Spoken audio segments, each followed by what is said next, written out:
Good afternoon, everyone. I'm Usman Ghani here from Ammanah Legal, and today the principal of the law firm, Mr. Asad Hussain Rana, is present with me. Asad, how are you today? I'm very well, thank you, Usman. How are you doing? Yes, I'm very good, thank you, and thanks for the time for today. I know you're very busy with that, but really appreciate we discussing this marriage today. Viewers, to go ahead.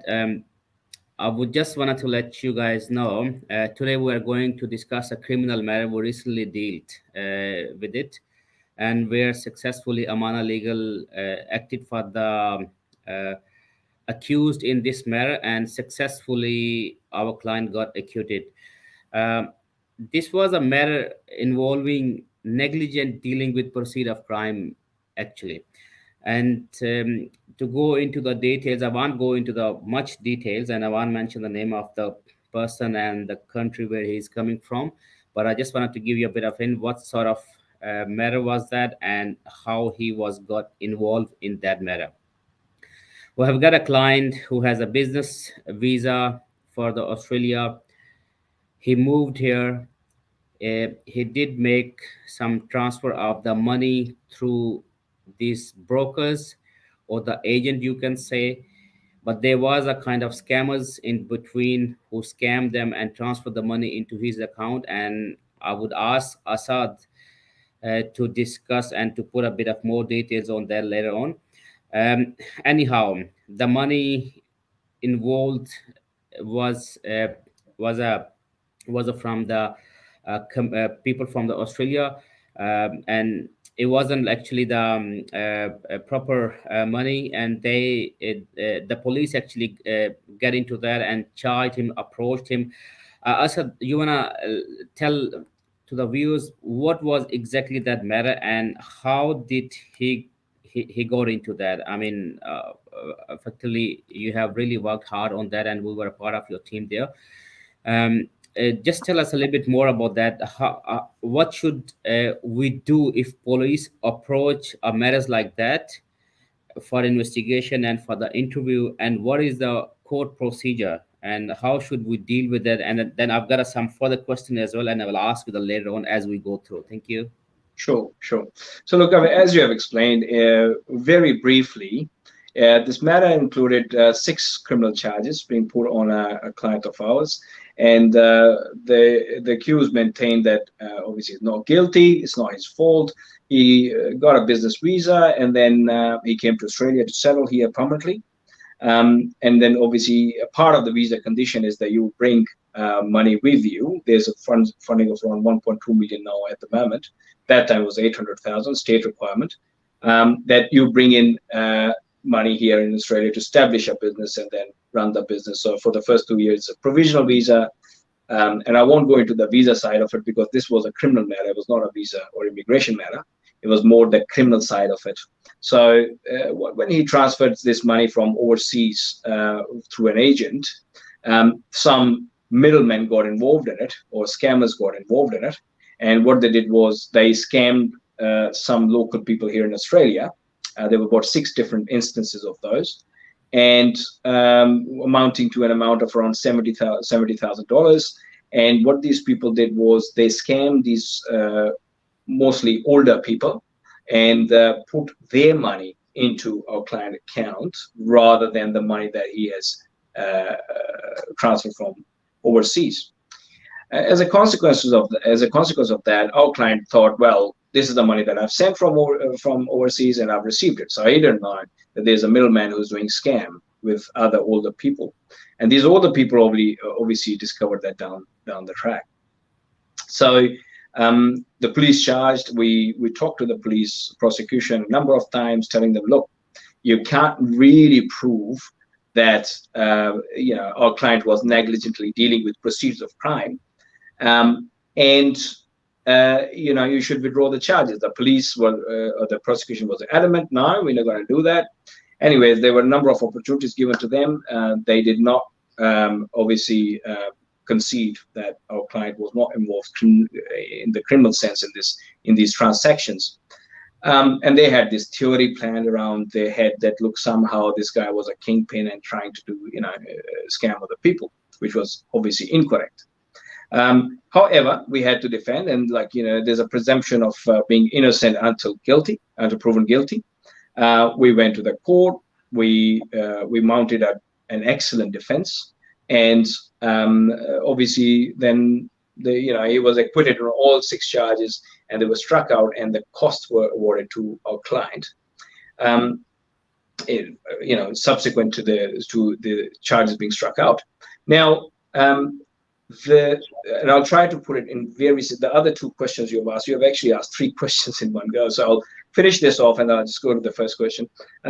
So that was the case in short, right? And I'll get to the elements of the charge: negligently dealing with proceeds of crime. It's got 3 legs or 3 elements. So first, you have to prove that our client was negligent in his dealings. Second, you had to prove that there were some dealings in the first place. And the third element is obviously that there were proceeds of crime, where he had some sort of acquiescence or foreseeability that these monies that came to his account were somehow tainted monies, if you like, or proceeds of crime. Police were not able to prove the 2 legs of this important charge, and there were 6 charges, and 6 of these charges. There was no evidence to prove that our client was negligent in any way. As a matter of fact, as you may be aware, the presumption in these criminal matters is obviously that the accused is not guilty, is innocent, and police is the one who has to prove that our client is guilty.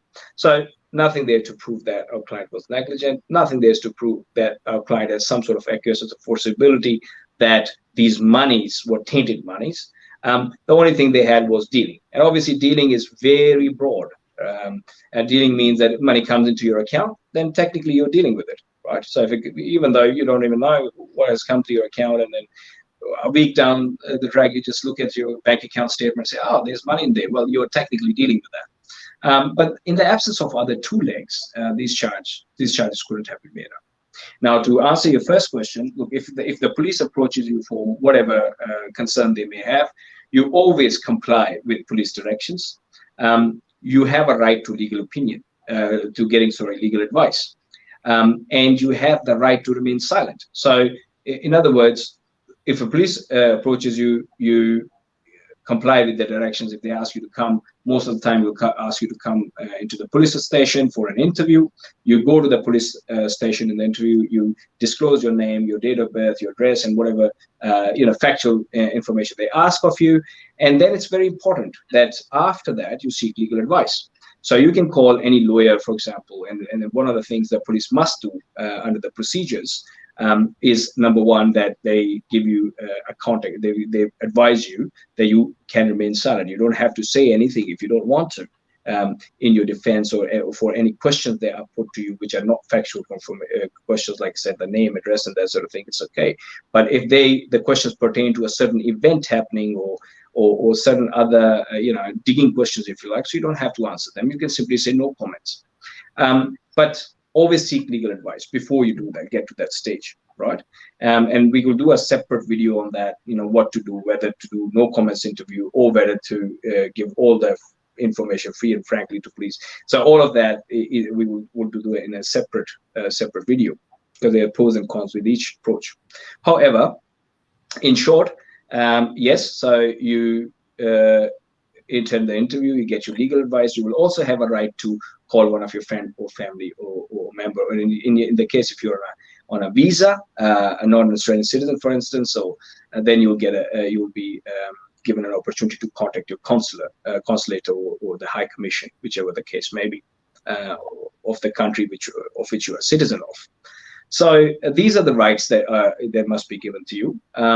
And then after that, you can proceed, obviously, as per your legal advice, whatever is given to you, and then that should finish this process of interview.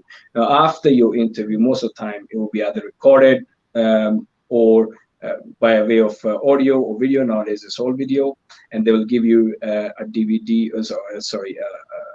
USB stick, with most of the time a USB stick or a DVD with the record of your interview. Now, as a matter of fact, DVD is given mostly as opposed to USB, but they will give you evidence of whatever you've said and whatever the questions were put to you. All of that information is given to you. Now, so you've been approached by the police. You've gone to the police station. You've exercised your rights, and then you have acted according to the legal advice you've been provided. You collaborated with the police, and you have complied with all the legal directions of the police. Now, once you have done all that, then the police will, most of cases, let you go. Now, if the charges are of serious nature, they can ask for a remand. So remand is basically where they say, no, you can't go back. We're going to put you into custody. Now, number of reasons can exist for that. For example, it happens in domestic violence cases. It happens in cases where witnesses can be at a risk from a person. Drug sort of related cases where certain transactions can happen. So, but the police must put you within a certain time, which is 48 hours. They must put you before a magistrate.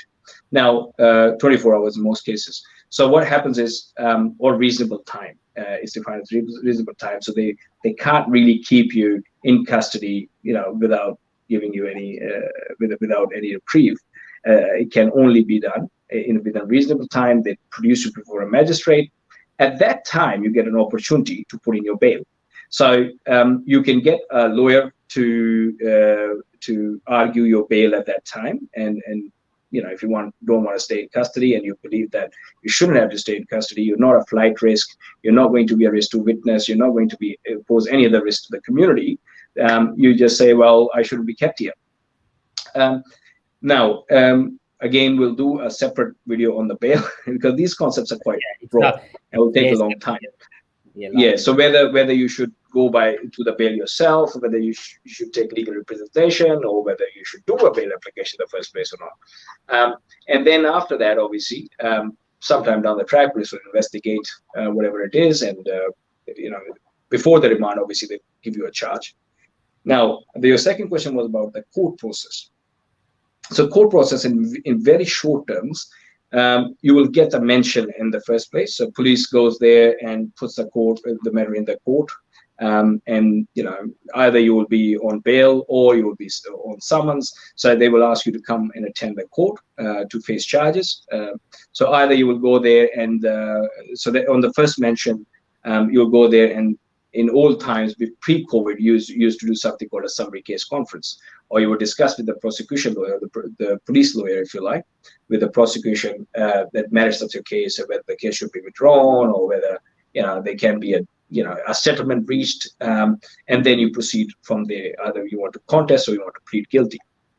Now, in today's time, what happens is most of the time you will be expected to do a summary case conference. Because of the COVID restrictions and the COVID measures in place, either you would by email, your lawyer will discuss with the police, or you will discuss with the police. You'll still do a summary case conference. So it's a discussion about what will happen to the charge. Really, there's two main outcomes. One is that you will say, "No, I want to contest this matter. I haven't done anything wrong. I'm wrongly accused." And in that case, you go to the mention hearing, and then you'll get adjourned to the hearing will get adjourned to a next hearing, which is called contest mention, or to another mention if there's still matters pending. On the other hand, if you say I want to plead guilty, then most of the time on the mention hearing, on the first hearing, you will go and you'll put some submissions or mitigatory circumstances before a magistrate, and then you will make some submission as to you can.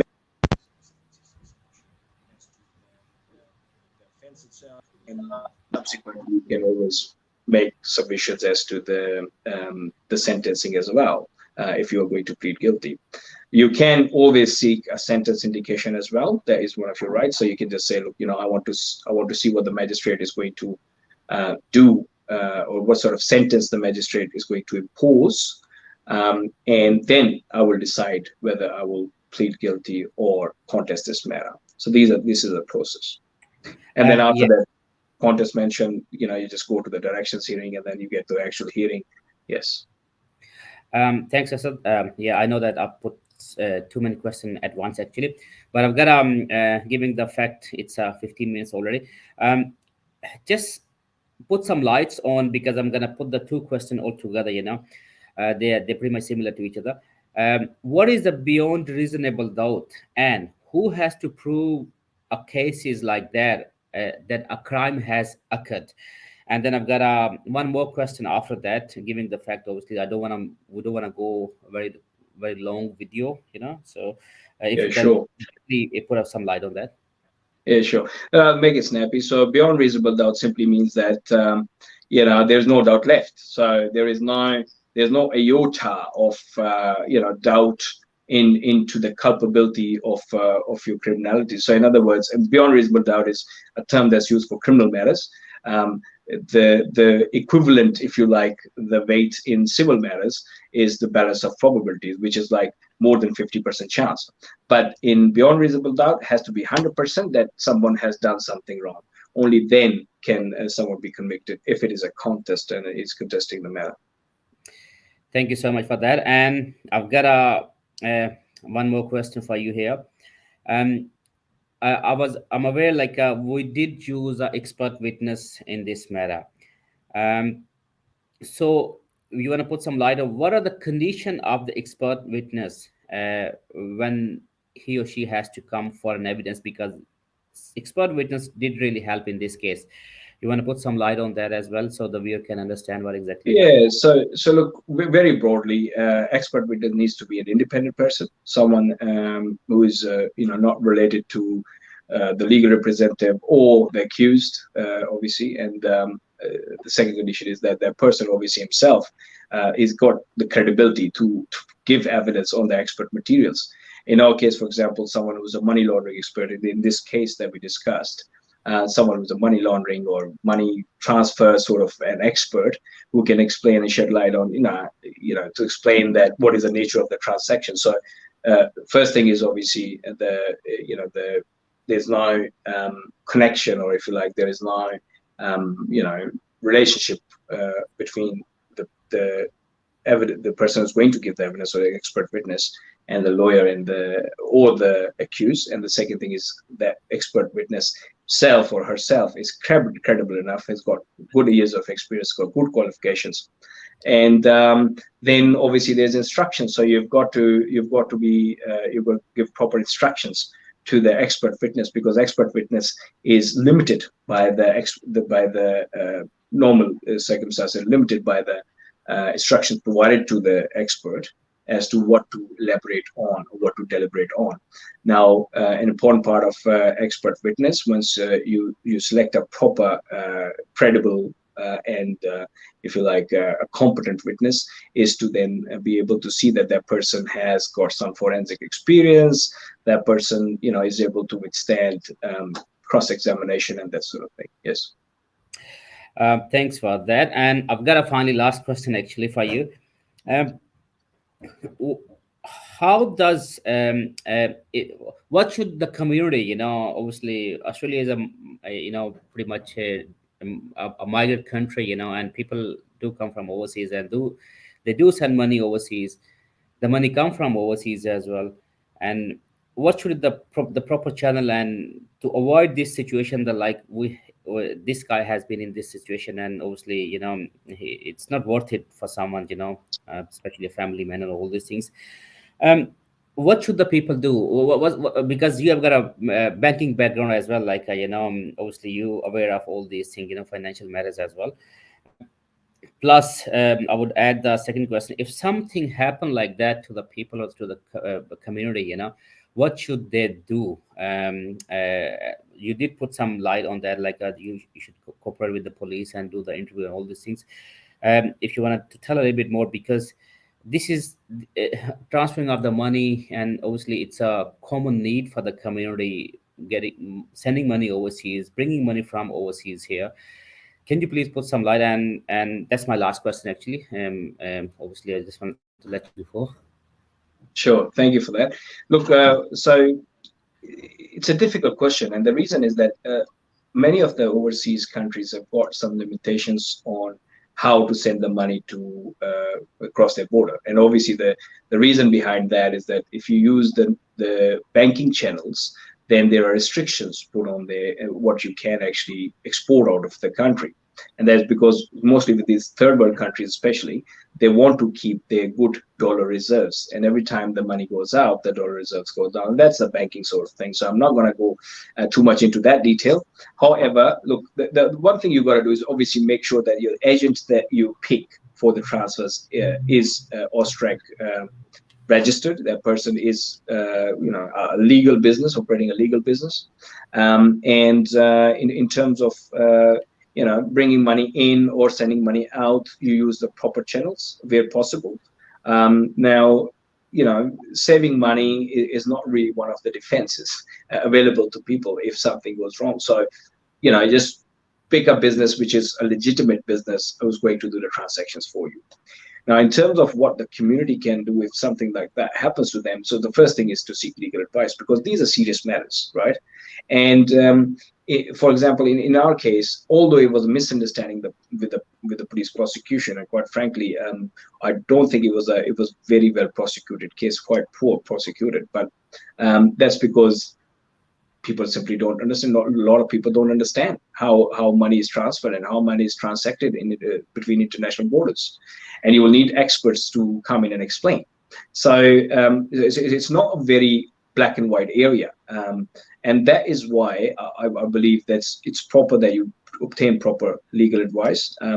I'll quickly tell you one of the cases where this person comes and says, "Oh, look, this person from Qatar is going to spend, want to invest $10 million in Australian industry in solar farming. Oh, I want to do a business with him. He's going to give me money." But once we go and dig a little bit and we found out the contract actually said, "Ah, look, we can cancel the contract at any time. We'll send you the money in your Australian company. We'll cancel the contract at any time, and then you can keep the 1% of 10 million, which is $100,000."